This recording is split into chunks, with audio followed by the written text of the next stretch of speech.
On passe maintenant au second sujet, le Burundi. Le candidat du parti au pouvoir, Évariste Ndayishimiye, général de son État, 52 ans, est donné grand vainqueur de la présidentielle dans le pays. La Commission électorale nationale indépendante a proclamé les résultats de cette présidentielle à partir de tout à l'heure même, à 14 heures.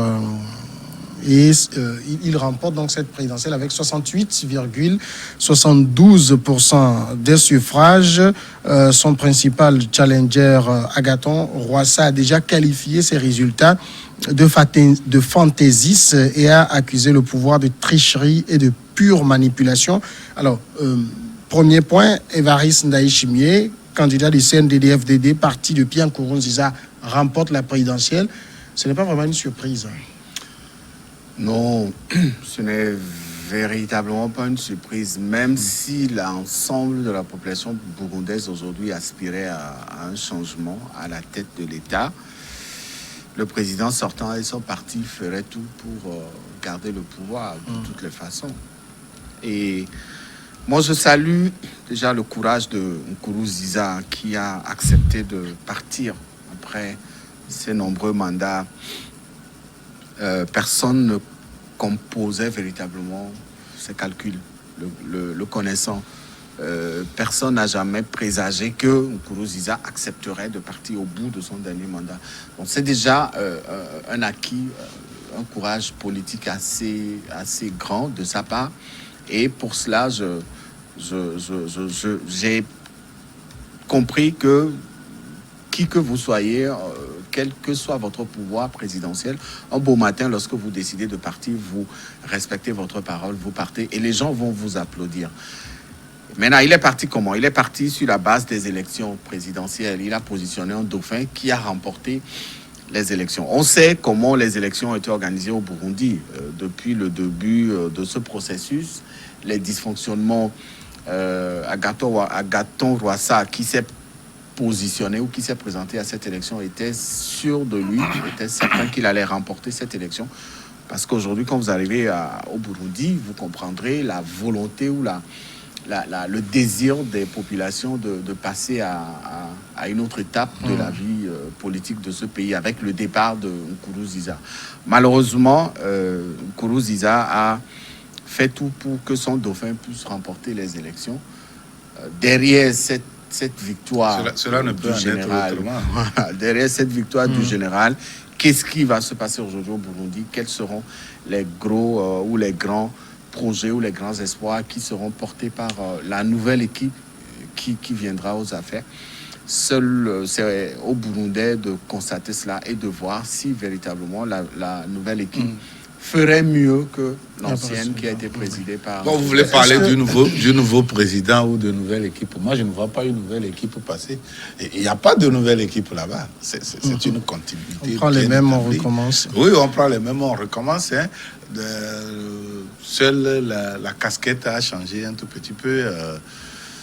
Je ne vois pas peut-être quelqu'un de fourbe comme Nkurunziza. C'est peut-être ce qui va changer. Celui qui ne va pas organiser une partie de football pour ne pas qu'on lui chippe le ballon et que lui seul il prend le ballon. Si tu essaies de le dribbler, on te prend, on te cogne par la tête, on te met en prison. C'est peut-être ça qui va changer. Mais la façon dont les choses sont organisées démontre que c'est pas une Ndayishimiye qui va venir faire autre chose que ce que Nkurunziza fait dans ce pays-là, ou faisait dans ce pays. On a vu des surprises sur le continent. Peut-être en Angola, vous voulez parler d'Angola. Il y a la Mauritanie également. Oui, mais en Angola... Ils sont issus du même parti. C'est le président sortant qui les a positionnés, mais ils ont fait un virage à 180 Non. En Angola, il n'y a pas eu un virage à 180%. Le monsieur a pris les terreaux par les cornes pour faire un certain nombre de règlements de compte et ça s'est arrêté là. Allez demander à la famille de son mentor. Oui, ça c'est un règlement interne à sa propre famille politique. Ce n'est pas ça que les Angolais voulaient. Oui, justement, comme vous dites que celui qui est déclaré élu actuellement au Burundi, il va faire exactement reproduit ce que... Oui, moi je parle de la démocratie, de l'enracinement de la démocratie. Si lui veut ouvrir le pays il ne peut pas. À la démocratie, à l'extérieur, il est obligé de... Non, il ne peut pas. La façon... Non, il ne peut pas. Il ne peut pas.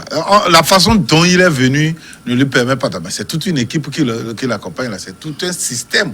Vous avez de pareilles présidences, c'est la confluence de tout un tas de lobbies, de confluence de puissance, de forces divergentes, ou bien du moins qui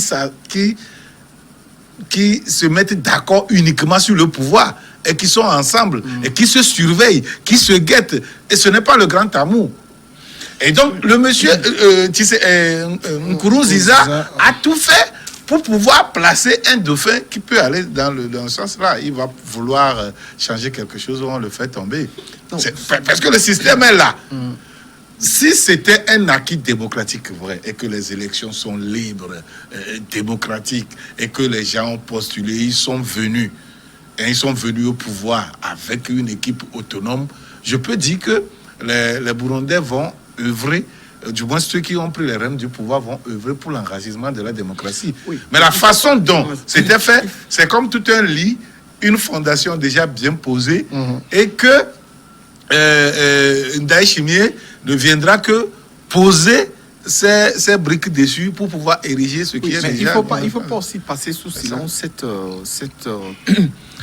ce réveil de certains dauphins qui ont été positionnés. Et moi, quand tu parlais tout à l'heure du cas de l'Angola, je dis, mais personne n'a jamais pensé que l'actuel président angolais aurait tout ce courage pour poser les actes qu'il avait. Quel acte il a posé? Il a réglé des comptes et donc, à sa famille, peut-être pour se mettre même, David. Le seul fait d'avoir décidé de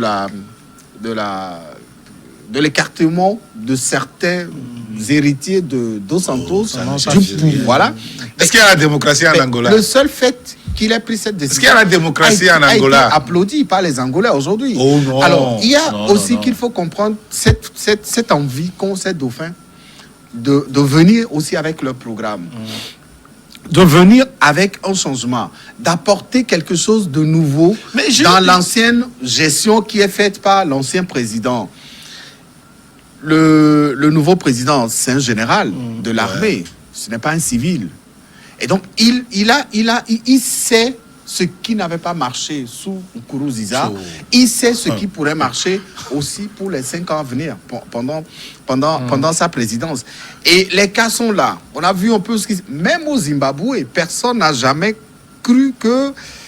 Et Mnangagwa, qui est un pur produit de Mugabe... Et il a fait quoi? Pourrait venir... Personne n'a arrêté tous ceux qui contestent. Hein.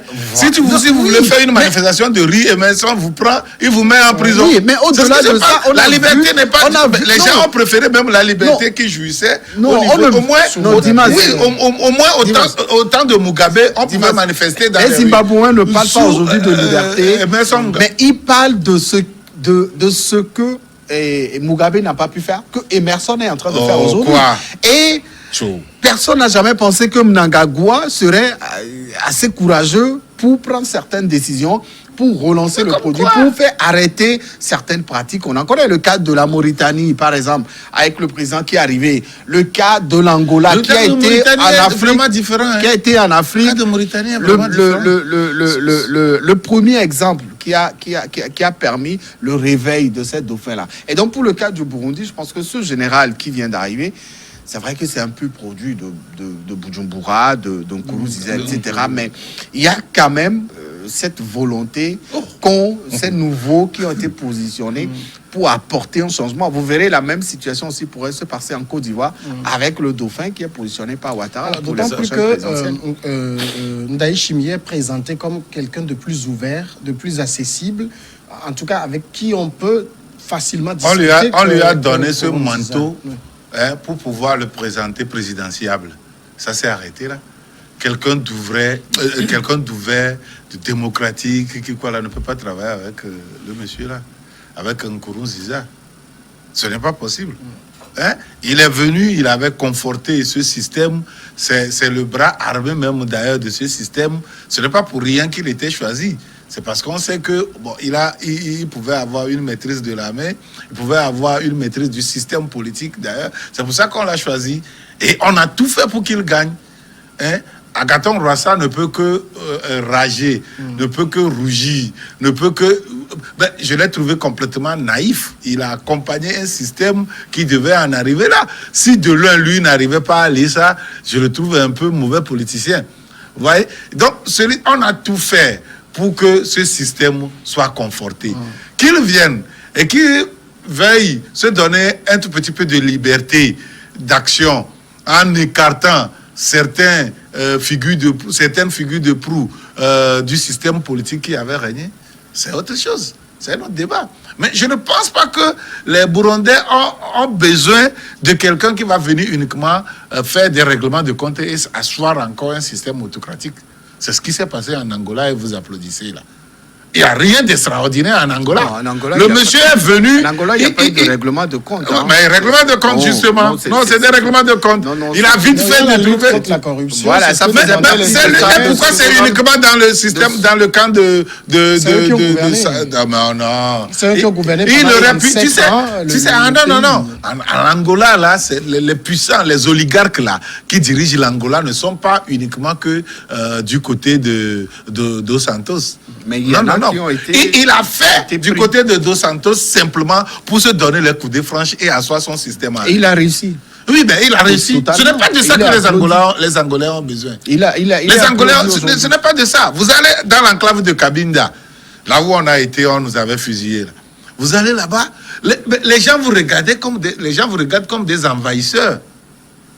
Les gens vous regardent parce que tellement ils sont écrasés, tellement ils sont opprimés, tellement... Si on vous dit que plus de 75% du pétrole qu'exporte l'Angola sont exploités, sont puisés de cette enclave, vous n'allez pas croire. Il faut voir les constructions là-bas, il faut voir les habitats. C'est ça qu'il a amené comme changement. Moi, je pense que l'Angolais est venu, il voudrait se débarrasser, comme toute bonne dictature, hein, on se débarrasse de tout ce qu'ils t'ont fait. Et puis, tu prends maintenant toi-même les rênes du pouvoir pour positionner des gens de façon à ce que ces gens se sentent redevables vis-à-vis de toi. Pourquoi vous pensez que Ndaï Chimie ne peut pas faire ça? Il ne peut pas. Il ne peut pas parce que c'est tout un système qu'il a amené, tout ce qu'il peut faire. Premièrement, il connaît aussi très bien le système. Les deux Ndaï Chimie et Nkurunziza ont été des maquisards. Oui. Ils ont eu pratiquement le même parcours. Et donc, il saura démanteler le système s'il le faut. Ah non, il ne peut pas le faire. S'il le fait, c'est ce que je dis. Il faut voir le profil de l'homme lui-même. Il n'est pas un démocrate. Et il ne va pas venir maintenant avoir les rênes du pouvoir pour s'improviser démocrate. Ce n'est pas possible. S'il veut ouvrir le pays. Non, il ne peut pas. Il ne peut pas. Mais en tout cas, que Dieu nous prête vie. Peut-être dans 3, 4, 5 ans, on viendra. Peut-être ce plateau sera changé. Mais nous serons là, si Dieu le veut. Avec des promotions, bien sûr. Hein. Même pas 3 ans. On viendra faire les comptes ici, Dieu voulant. On viendra faire les comptes ici et vous allez voir si le monsieur l'a peut changer. Est-ce que ce qui vient de se passer au Burundi, puisqu'on s'imagine qu'il n'y aura rien qui va changer les résultats que la Commission a annoncé, Ndaï Chimie, c'est le prochain président pour les 7 prochaines années. Est-ce que Ndaï Chimie ne sera pas plutôt un président bis? Parce que Nkurunziza s'est fait élire guide suprême du Burundi. Quand il était aux affaires, hein.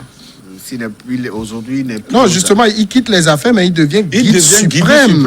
C'est ça. Guide suprême du patriotisme. J'aime oublié cet aspect d'ailleurs. Oui, mais que ça, c'est des titres qui s'est attribué. Ah non, mais il faut voir le contenu. Ce qu'il se donne comme prérogative en tant que guide suprême. Guide suprême, moi, je ne vois plus l'importance de ce titre pendant qu'il n'est plus au pouvoir. Vous étiez au pouvoir, vous avez tout le pouvoir pour moi, être ça me fait penser suprême. Un peu à l'ayatollah Ali Khamenei au niveau du Liban, il me semble. Il y a le président libanais qui est là, mais c'est l'ayatollah qui détient. Non, là-bas, c'est spirituel. Là-bas, c'est spirituel. Il est religieux, politico-religieux. Il est politico-religieux, c'est vrai. Mais le problème, c'est que là-bas, on respecte plus ce qui est religieux. Et donc, à partir du moment où il a cet aspect religieux, c'est ça qu'on lui respecte. Et c'est ça qui lui donnait sa force de se poser. Mais ici, C'est en il cela- n'a pas ça. C'est en cela, C'est- je dis que c'est un titre ronflant, puisque ça n'a aucune. Mais ça me dit qu'il est en ronflant, embuscade. non, hein. Nkoronziza est en embuscade. Il surveille le nouveau. Oui, président voilà, congolais c'est sur ça. un feu. Ça, c'est des problèmes aussi. Vous créez des problèmes, vous avez fini vos mandats. Personne n'a forcé Nkuruziza à partir. Et vous vous rappelez cette histoire de coup d'État qu'il avait inventé pour faire la purge au sein de son armée, etc. Après, Non, on l'a en quelque force sorte et tout. forcé, parce que son mandat aujourd'hui- passé, son aujourd'hui- élection passée était contestée à travers Oui, le monde mais entier. c'est Et le lui-même, il même- avait fait la promesse ouvertement. C'est ce qui a fait Non. d'ailleurs qu'on lui a laissé les Non, mains c'est le libres. même, c'est le même Nkuruziza qui a dit au lendemain de son élection qu'il est là et qu'il restera et qu'il ne partira pas. Imprévisible. Il a fait cette déclaration quand tout récemment et ça a surpris beaucoup de gens. Les gens n'y croyaient pas. Les gens ne croyaient pas que Nkuruziza partira. Mais c'est lui-même qui a décidé de partir. Vous partez et puis vous vous affublez d'autres titres, guide suprême, etc. Mais consacrez votre vie. C'est un pasteur. D'après ce qu'on sait, c'est un pasteur. C'est ce qu'il a voulu faire. Consacrez votre vie à votre C'est-à-dire, Dieu. il Consacrez votre vie à votre famille. Restez à côté de vos proches.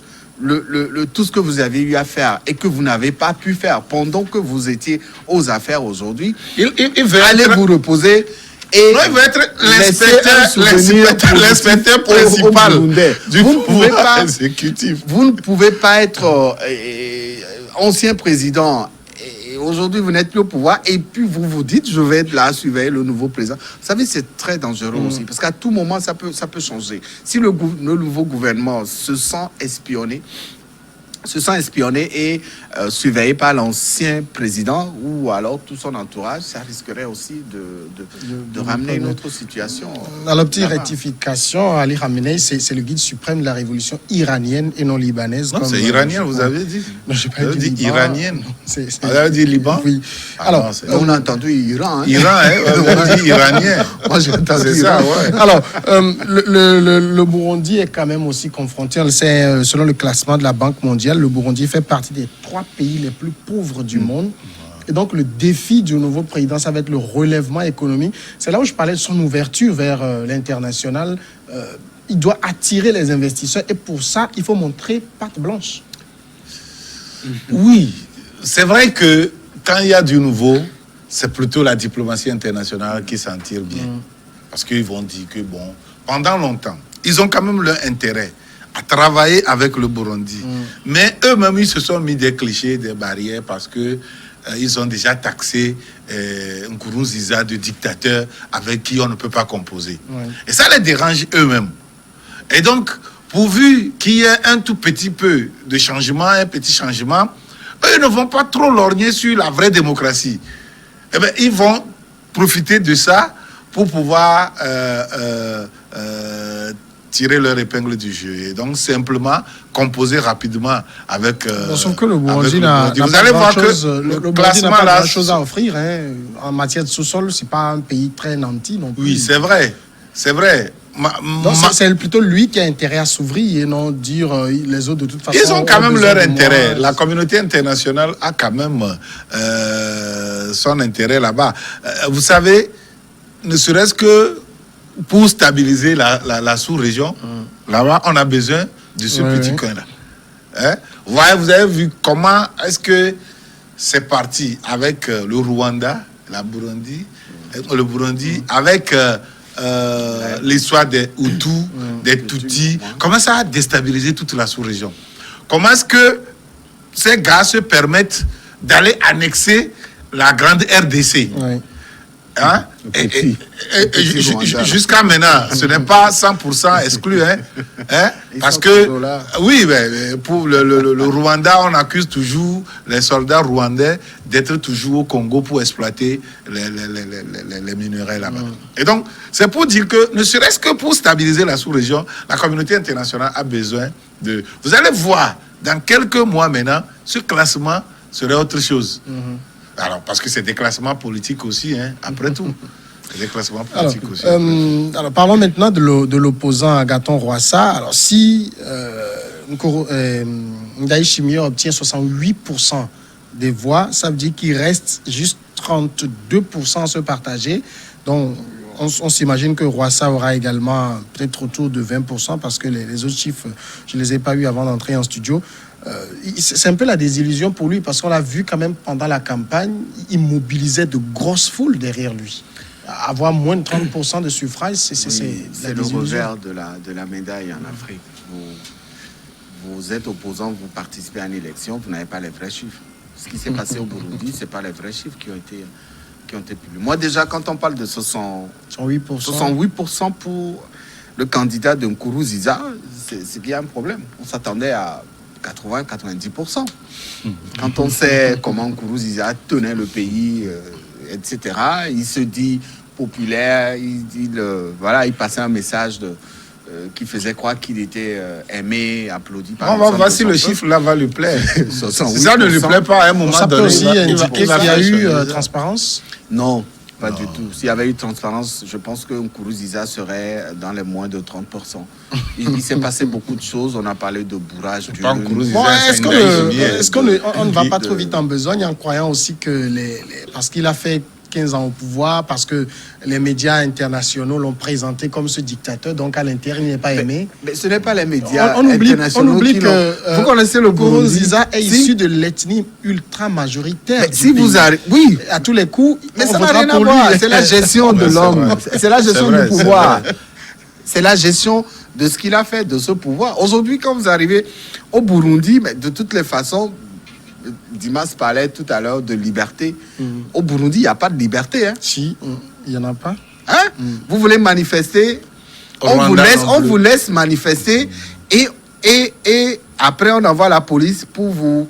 Comment on dit ça? C'est-à-dire on vous prend en tenaille.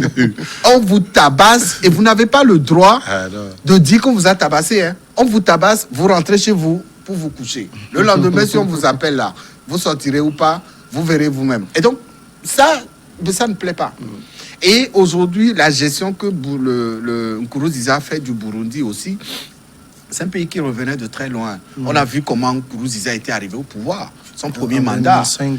Et ce premier mandat qu'il a fait annuler parce qu'il disait que... Il n'a pas été élu au suffrage. Ça, c'est première décision qui a surpris les Burundais. Et donc, il fallait remettre ce premier mandat à zéro. Et il commençait son premier véritable mandat lors de la deuxième présidentielle. Voilà. Et ce même président qui est arrivé à créer une histoire de coup d'État. Il était à un sommet de l'Union africaine, un truc comme ça. Il crée une histoire de coup d'État. Et on n'a jamais rien compris. Il est revenu dans le pays comme un sauveur, applaudi, accueilli. Il a profité pour purger son armée, la guerre, etc. Voilà. Et aujourd'hui, les Burundais ont faim. Ils n'arrivent pas à manger, ils n'arrivent pas à trouver du boulot, ils n'ont rien. Et il est extraordinaire quand même que ces mêmes Burundais qui sont traités comme tels par le président, lui accordent les 68%. C'est ce que Rwasa essayait de dénoncer lorsqu'il parle de bourrage d'urne, de vote par procuration, de menaces. On a fait tabasser ces délégués dans les bureaux de vote, on les a renvoyés. Et donc, 68% pour Nkurunziza, pour Ndaye Chimie, moi je dis qu'il y a un problème. Peut-être, comme vous le dites, jusqu'à la confirmation le problème ethnique, chiffres, ils vont les augmenter. La partition ethnique de ces pays-là, le Rwanda, le Burundi, c'est une réalité. Hein. C'est une réalité. On a deux grandes ethnies, Hutu-Tutsi. Hutu-Tutsi, et puis la fraction est nette. Hein. Rien que pour cela, les gens peuvent voter son camp. Les gens peuvent voter son camp parce que c'est des gens qui sont vraiment attachés à leur ethnie. Ils font semblant d'être nationalistes. Ce n'est pas des ethnies complètement différentes qui ne se comprennent pas. Hein. Ils parlent la même langue. C'est la même langue. Hein. C'est comme l'évé de Kévé par rapport à l'évé de Tablebo, hein, des Wachi. Bon, moi je n'aime pas les appeler Wachi, c'est des évés. Hein? C'est eux-mêmes qui se disent Wachi. Ben, pour moi, ce n'est pas des Wachi, c'est des évés pour moi. Alors, c'est comme... différencier de Voilà. Bon, on les appelle Ouaché. Ceux qui sont venus des Ouaché, là. C'est devenu Ouachi. Ouais. Et ils s'accrochent à ça comme si c'est une ethnie. Moi, je me débarrasse de ça.